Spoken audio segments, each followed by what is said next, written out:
નમસ્કાર મિત્રો, વિડીયોમાં તમારું સ્વાગત છે। અત્યાર સુધીના સૌથી મોટા સમાચાર મળી રહ્યા છે કે પાકિસ્તાનમાં બંદૂકની અણીએ 2 સગીર હિન્દુ બહેનો ઉપર બળાત્કાર ગુજારવામાં આવ્યો છે। પાકિસ્તાનની અંદર હિન્દુ ધર્મના લોકો ઉપર અત્યાચારની અંદર ચિંતાજનક વધારો થઈ રહ્યો છે અને પંજાબ પ્રાંતની અંદર આ ઘટના બની છે, જેમાં સગી 2 બહેનો ઉપર બળાત્કાર ગુજારવામાં આવ્યો છે અને આ બહેનો જ્યારે ખેતરમાં ગઈ હતી ત્યારે તેમને બંધક બનાવવામાં આવી હતી। ત્યારબાદ તેમના ઉપર આ ઘટના આચરવામાં આવી હતી।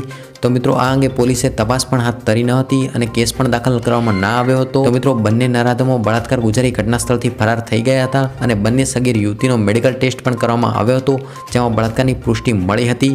તો મિત્રો, સમગ્ર ઘટના અંગે તમારું શું મંતવ્ય છે તે અમને જણાવી શકો છો। ત્યારબાદ યુવતીના પિતાએ ફરિયાદ નોંધાવી હતી અને વધુ તપાસ હાથ ધરવામાં આવી છે।